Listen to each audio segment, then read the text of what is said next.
yang beragama Islam tidak mayoritas, dalam arti populasi umat Islam di dunia itu bukan menempati urutan yang pertama, tapi urutan yang mungkin malah kedua atau ketiga. Sekitar 1,9 miliar saja yang memeluk agama Islam. Sisanya itu bukan Muslim. Nah, yang jadi tantangan sebenarnya dari tubuh kita umat Islam sendiri, ada semacam paham gitu ya, atau semacam keyakinan bahwa umat Islam itu diutus oleh Allah, atau Nabi Muhammad lah begitu, diutus oleh Allah untuk mengislamkan seluruh umat manusia. Nah, ini yang jadi sedikit agak konfliknya. Apakah benar Allah itu menurunkan Nabi Muhammad, mengutus Nabi Muhammad untuk mengislamkan seluruh umat manusia? Maksudnya berarti agama-agama di luar Islam itu mau dihilangkan, mau dihilangkan dari peta sejarah gitu, atau bagaimana? Karena kalau kita melihat memang di dalam ayat-ayat Al-Quran ya, dan tidak didalami secara lebih rinci begitu, sekilas aja dibaca terjemahannya, memang kadang-kadang bisa jadi orang salah tafsir, sehingga memang kita butuh banget dengan yang namanya ilmu tafsir agar kita paham maksud dan tujuan dari setiap ayat. Nah, muncul ada keyakinan di sebagian kalangan kita umat Islam bahwa Islam itu diturunkan untuk memerangi umat-umat yang lain sampai mereka mau masuk Islam gitu ya. Saya coba dari buku yang sudah saya kirim ini, nanti bisa dibaca di halaman 6. Di dalam Al-Quran itu ada banyak ayat-ayat jihad memang. Sebutlah misalnya di dalam surat Al-Baqarah ayat 218, Allah Subhanahu wa taala berfirman, sesungguhnya innalladzina amanu walladzina hajaru wajahadu fi sabilillahi ulaika yarjuna rahmatullah wallahu ghafurur rahim. Sesungguhnya orang-orang yang beriman, orang-orang yang berhijrah dan berjihad di jalan Allah, mereka itu mengharapkan rahmat Allah, dan Allah Maha Pengampun lagi Maha Penyayang. Kemudian nanti kita temukan lagi ayat-ayat jihad yang lain, seperti misalnya surat Ali Imran ayat 142, kemudian ada lagi ayat 95 dari surat An-Nisa, kemudian ada juga surat Ali Imran 35, kemudian ada lagi surat Al-Anfal ayat 72.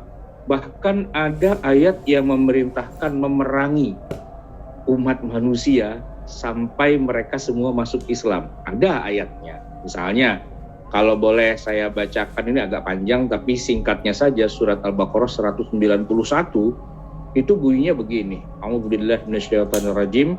Wa qatuluhum haitsu saqiftumuhum wa akhrijuhum min haitsu akhrajukum. Itu panjang ayatnya, saya potong aja di situ.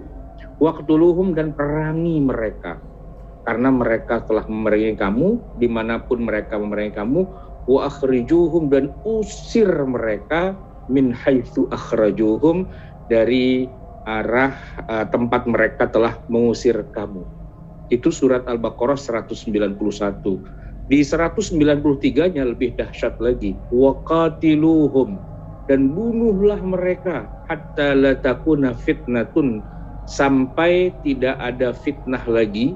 Wa yakunad dinu lillah, dan agama itu hanya semata-mata milik Allah saja. Maksudnya ya ditafsirkan oleh mereka itu satu-satunya agama yang ada tinggal agama Allah saja. Agama yang lain tidak boleh ada di muka bumi. Atau misalnya surat Al-Baqarah juga masih rangkaiannya ayat 216. Kutiba alaikumul qital, telah diwajibkan pada kalian untuk berperang. Wa huwa kurhul lakum, padahal perang itu kamu benci gitu ya. Wa asa an takrahu syai'an wa huwa khairul lakum, boleh jadi kamu membenci sesuatu padahal itu lebih baik bagi kamu. Dan masih banyak lagi ayat-ayat dalam Al-Quran yang secara sekilas kalau kita baca terjemahannya memang seolah-olah Allah itu memerintahkan kita memerangi semua orang kafir yang bukan Islam. Sehingga kemudian banyak orang yang mengambil kesimpulan dari membaca sekilas-sekilas ayat-ayat tentang perang, tentang jihad dan seterusnya itu, bahwa agama Islam itu memang agama yang diturunkan untuk mengalahkan agama lain dan memaksa mereka masuk Islam, atau kalau tidak ya dibunuh. Ya seperti ayat yang juga sering kita dengar, liyudhhirahu 'alad dini kullihi. Islam itu diturunkan untuk memenangkan, ya, untuk dimenangkan di atas semua agama yang lain. Nah, kalau sudah sampai pada level menafsirkan ayat Quran seperti itu, ya kita memang jadi serba salah. Kenapa? Karena yang menafsirkannya merasa yakin banget bahwa Quran itu memang memerintahkan kita memerangi orang kafir. Jadi kalau dibilang Islam itu adalah rahmatan lil alamin, begitu ya, maka rahmat yang dia maksud itu akhirnya diartikan sebagai ya Islam itu adalah agama yang harus dipaksakan kepada orang lain di seluruh dunia. Maka PR besarnya umat Islam itu dikatakan bahwa kalau baru cuma 1,9 miliar dan belum 7 miliar umat manusia di dunia ini memeluk Islam, ya berarti kita masih harus perang terus, perang lagi dan perang lagi. Nah, begitu. Nah, ini adalah pemahaman yang mau kita luruskan. Karena itu tidak sejalan dengan makna yang sesungguhnya dari Islam itu rahmatan lil alamin. Kalau dibilang rahmat, kasih sayang, oh berarti sebenarnya orang yang agamanya bukan Islam pun berhak untuk hidup, berhak untuk ada. Bahkan jati diri dan eksistensi mereka itu diakui dalam agama Islam. Tapi bagaimana dengan ayat-ayat Quran yang tadi yang memerintahkan perang, memerintahkan membunuh, bahkan Islam diturunkan untuk mengalahkan agama yang lain? Bagaimana kita memahami masalah ini? Nah, Bapak Ibu jamaah yang dirahmati Allah, ya tentu saja yang namanya Al-Quran itu harus kita pahami. Pertama ya, bahwa Quran itu tidak diturunkan kepada kita. Tidak. Quran itu diturunkan kepada Nabi Muhammad Shallallahu Alaihi Wasallam. Quran itu tidak diturunkan sekarang, tapi diturunkannya 1400 tahun yang lalu. Dalam kondisi di mana Nabi kita waktu itu mendapatkan perintah-perintah langsung dari langit menghadapi kondisi-kondisi yang ada di masa itu.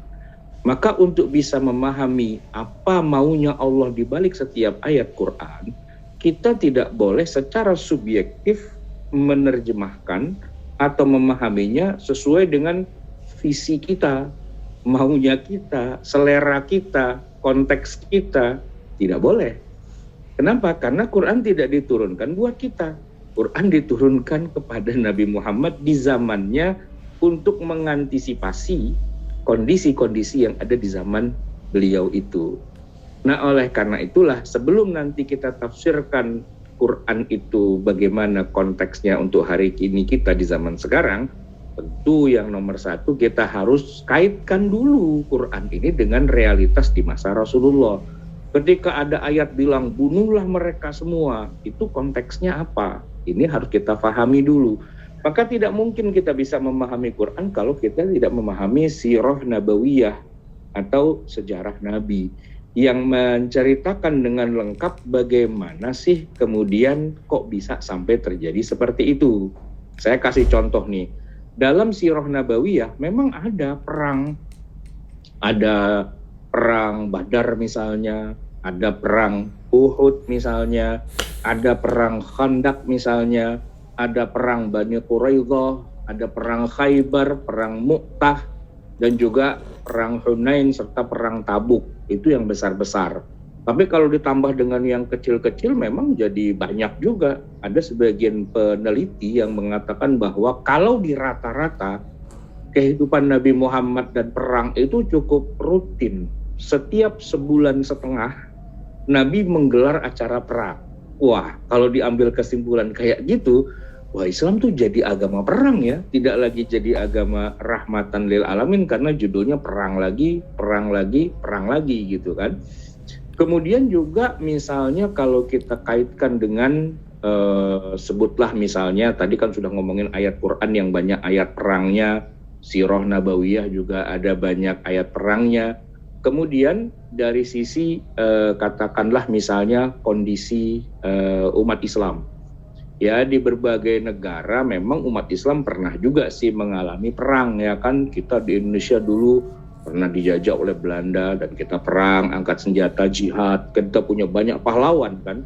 Ada mulai dari Aceh sana ada Tengku Umar, ada Cut Nyak-Din, kemudian ada katakanlah Imam Bonjol. Di Jawa ini ada Pangeran Diponegoro dan sebagainya. Ya memang kita punya banyak pahlawan perang, bahkan untuk kelas dunia misalnya kita mengenal tokoh besar seperti Salahuddin Al-Ayyubi, ya kan, pahlawan perang salib. Dan kemudian kita juga mengenal akhir-akhir ini misalnya Muhammad Al-Fatih yang menaklukkan benteng Konstantinopel dan sebagainya. Jadi banyak juga memang di dalam kisah-kisah umat Islam kepahlawanan dan para tokoh-tokoh yang bisa diidentikan dengan peperangan, gitu ya. Maka kalau kemudian muncul ada pemahaman bahwa Islam itu sangat dekat dengan urusan perang dan bunuh-bunuhan, ya memang wajar sih. Ya. Jadi semacam kayak terkonfirmasi gitu. Di sisi kita umat Islam banyak yang punya pemahaman sedikit-sedikit perang, sedikit-sedikit ribut, sedikit-sedikit bunuh dan seterusnya. Dan di balik sana, ya di kalangan non-muslimnya, ya banyak juga orang-orang di luar agama Islam yang kemudian juga otomatis ya memandang hal yang kurang lebih sama. Islam itu agama perang, Islam itu disebarkan dengan pedang, Islam itu ya begitulah. Dan apalagi kalau kita lihat konflik hari ini, di mana sih di dunia ini yang ada banyak perangnya? Ya terus terang saja, ya di Timur Tengah, di Timur Tengah, ya kan? Di Suriah, kemudian di Afghanistan, kemudian di Irak, dan pokoknya di Timur Tengah itu kan kecamuknya perang di sana. Nah, jadi pesan yang sangat kuat dan stigma yang sangat sulit untuk dihindari bahwa Islam itu agama perang dan bukan agama perdamaian. Oke, cukup ya sampai di situ sebagai pembuka. Nah, bagaimana kemudian kita menjawab itu semua bahwa Islam itu bukan agama perang tapi agama rahmatan lil alamin. Saya akan mulai dari Al-Qur'annya dulu. Jadi begini jamaah sekalian, bahwa di dalam Al-Qur'an ada ayat perang, iya. Memang kita nggak bisa pungkiri karena itu kan ayat Qur'an. Tapi ingat ya bahwa di dalam Al-Qur'an juga banyak sekali ayat yang bicaranya bukan perang. Misalnya ada ayat fasda' bima tu'mar wa'rid 'anil jahilin.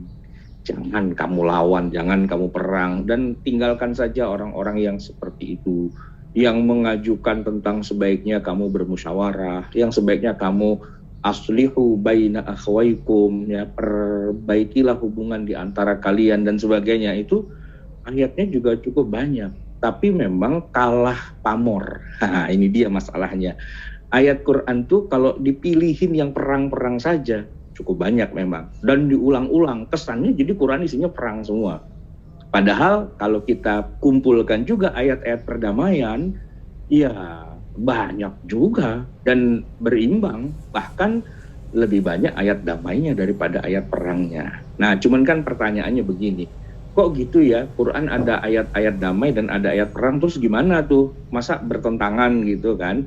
Ya jawabannya sederhana, bahwa di masa kehidupan Nabi dulu perang itu ada, damai itu ada. Jadi tidak melulu tentang perang, ya kan?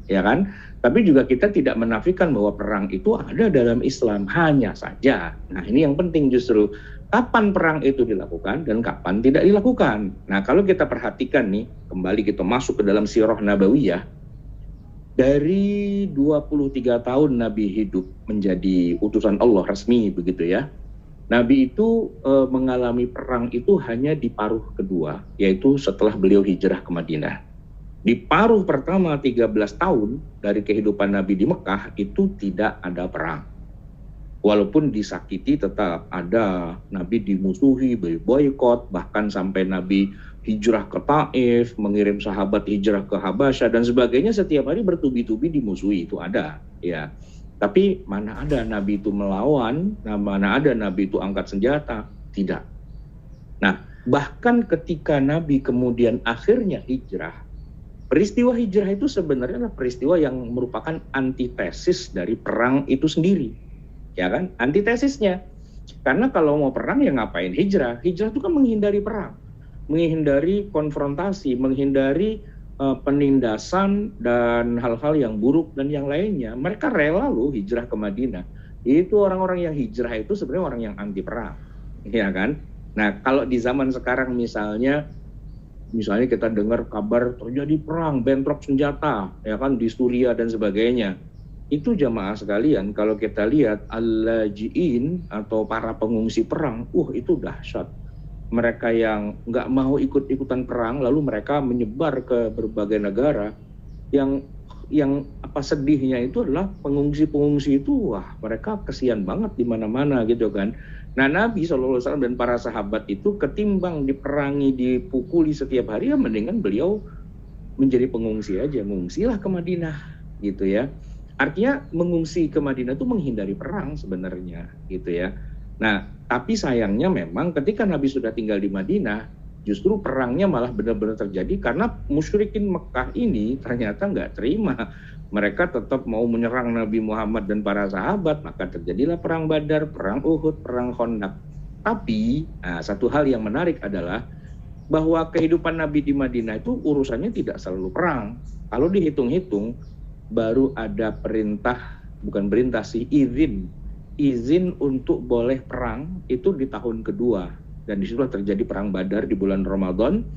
Nah, tahun kedua itu ada perang Badar, tahun ketiga ada perang Uhud, kemudian tahun kelima ada perang Khandaq, dan tahun keenam ada perjanjian Hudaybiyah, gencatan senjata.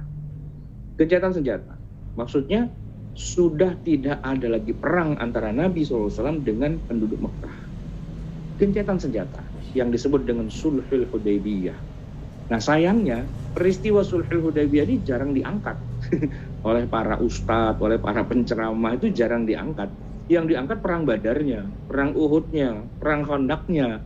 Nah, sementara bahwa Nabi mengerem peperangan, menghentikan peperangan, tidak perlu lagi ada perang antara kita kaum muslimin dengan saudara-saudara kita sendiri orang-orang Mekah, itu tidak pernah diungkap. Padahal itu peristiwa yang sangat heroik sebenarnya, yaitu bagaimana Nabi menghentikan perang. Dan dampaknya luar biasa. Gara-gara perang itu berhenti, maka dakwah Nabi ke Mekah jadi semakin lancar gitu ya. Dan hanya dalam waktu 2 tahun setelah gencatan senjata, justru Mekah itu malah pada masuk Islam. Dan ketika Nabi kemudian 2 tahun kemudian datang ke Mekah untuk menaklukkan kota Mekah, sebenarnya secara teknis ya, secara perjanjian di atas kertas, Nabi punya hak untuk menghabisi seluruh penduduk Mekah, karena kan mereka dan sekutunya berkhianat atas perjanjian itu, perjanjian Hudaybiyah, ya kan? Sangat mungkin bagi Nabi dan sangat berhak untuk langsung menghabisi seluruh penduduk Mekah. Tapi apa yang terjadi?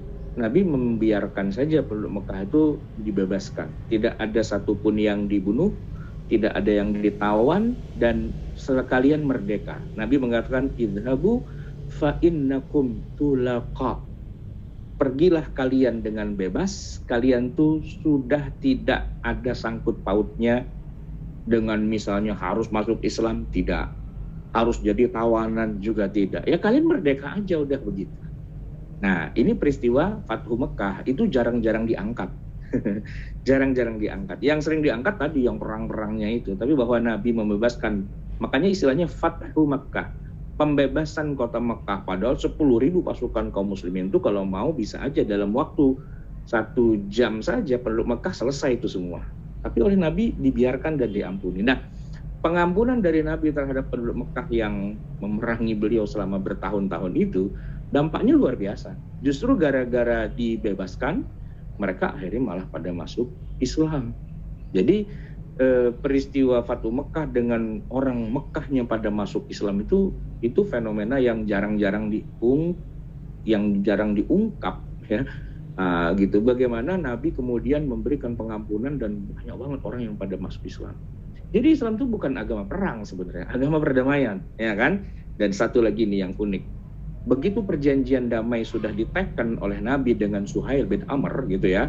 Jadi kan sudah tidak ada perang nih dengan Mekah. Memang Nabi masih punya masalah dengan orang-orang Yahudi di Madinah sebagai pengkhianat gitu kan. Ya tentu saja mereka sebagai pengkhianat ya dihabisilah begitu. Nah cuma kepada orang-orang di luar Jazirah Arabia, Nabi SAW itu kan berdakwah. Nah ini yang penting nih, yang orang sering salah mengartikan bahwa liyuzhirahu 'ala dini kulli, untuk dimenangkan dari agama yang lain, itu adalah terjemahan yang perlu dievaluasi. Liyuzhirahu dari kata izhar gitu kan. Izhar itu kan menyatakan. Jadi kalau kita belajar baca Al-Quran itu kan ada hukum namanya izhar, idgham, ikhfa, iqlab gitu kan. Liyuzhirahu agar Islam itu kelihatan nyata, nampak di depan orang lain, tapi bukan dalam rangka untuk memaksa orang lain masuk Islam. Tidak. Tapi menampakkan itu maksudnya memperkenalkan diri, oh ya wahai raja, raja Persia, raja Romawi, raja Mesir, raja-raja semua itu, Nabi kirim surat. Kirim suratnya memang menunjukkan bahwa saya adalah Muhammad. Saya adalah Nabi yang terakhir. Maka di setiap surat itu Nabi mengatakan begini dalam teksnya. Bismillahirrahmanirrahim, min Muhammadin Rasulillah ila Herakl Azimir Rum. Ya, dari Muhammad utusan Allah kepada Kaisar Heraklius penguasa Romawi. Amma ba'du fa inni ad'uka bidi'ayatil Islam. Ya. Kemudian dari itu, saya mengajak Anda untuk masuk Islam.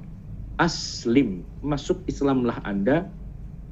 Allah akan memberikan kamu 2 balasan yang berlipat.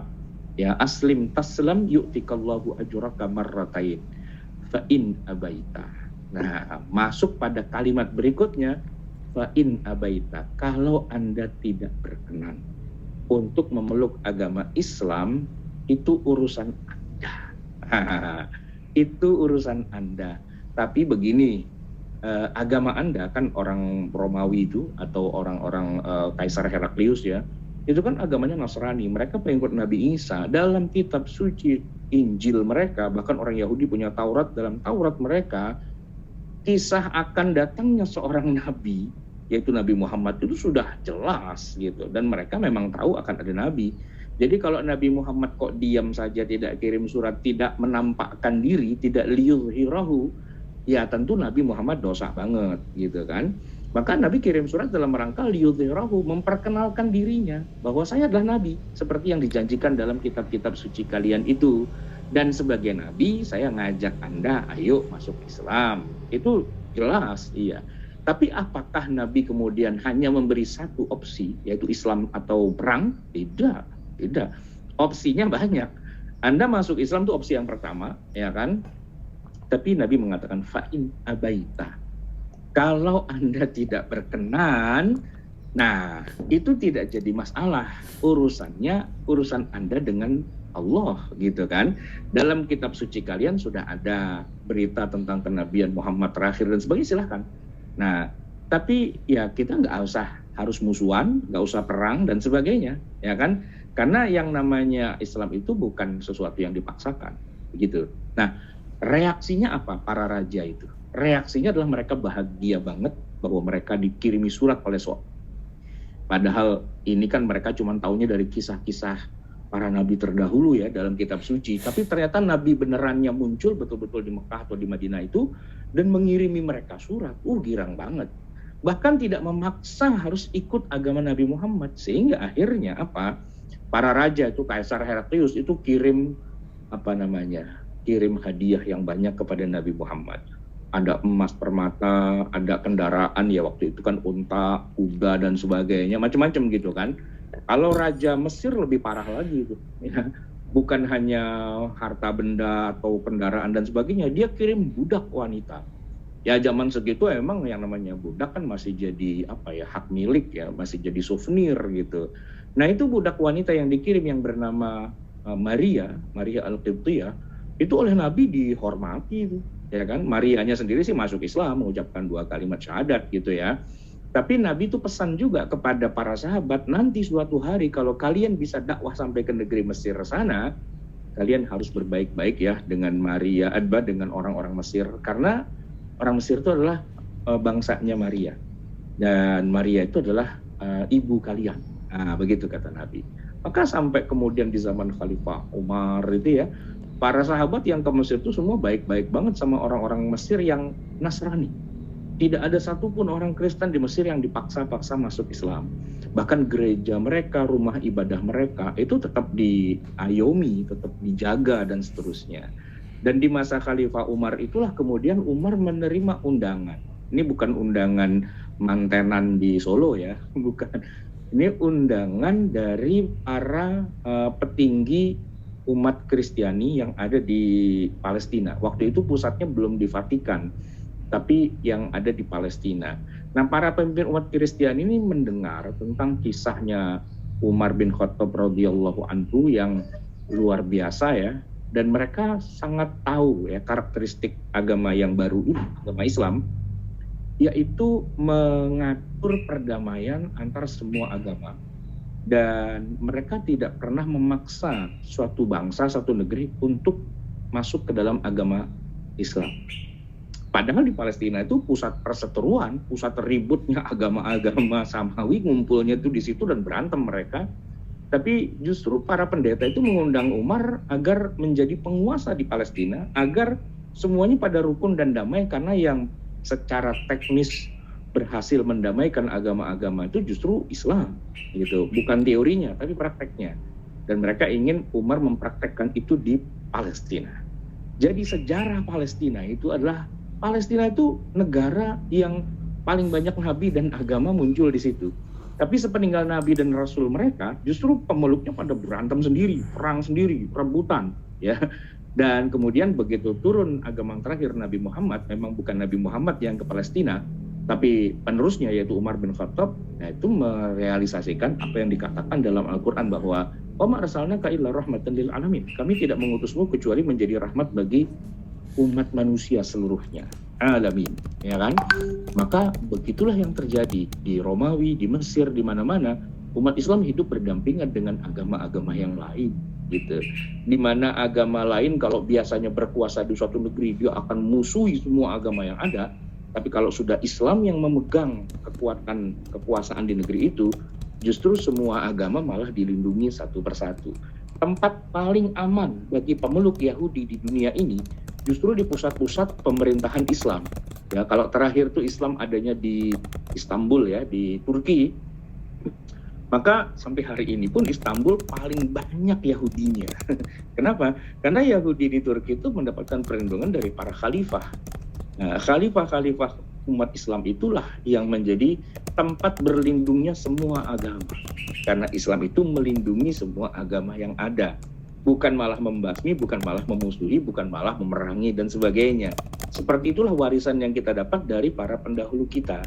Sayangnya banyak yang lupa dengan sejarah, banyak yang lupa dengan bukan lupa ya, tapi mungkin nggak pernah belajar barangkali tentang bagaimana Islam sangat-sangat menjadi surga bagi pemeluk agama lain untuk bisa hidup dengan tenang, menjalankan perintah Tuhannya sesuai dengan keyakinan mereka. Itu surganya adalah di pusat-pusat pemerintahan Islam di masa lalu.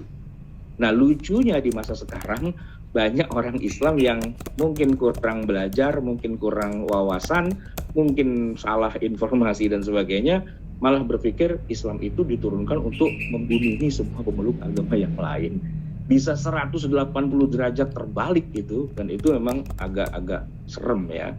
Baik, jamaah sekalian yang dirahmati Allah, mungkin waktu kita sudah terbatas, tapi intinya saya ingin mengatakan bahwa mari kita menjalankan agama Islam dengan sebaik-baiknya yang sebenarnya rahmatan lil alamin, ya. Kita bisa berinteraksi satu dengan yang lain sesama umat agama yang walaupun berbeda keyakinan, tapi kita bisa saja berteman dan bersahabat tanpa harus bermusuhan. Bahwa Nabi pernah mengalami perang, itu memang ada kasusnya tersendiri. Kapan waktu insya Allah nanti bisa kita bahas kenapa kok di dalam sejarah Nabi ada perang, kenapa di dalam Al-Quran ada ayat-ayat tentang perang, seperti apa kejadiannya di masa itu perlu pembahasan lebih dalam lagi. Semoga bermanfaat, mohon maaf atas segala kekurangan dan kesalahan. Hadanallah wa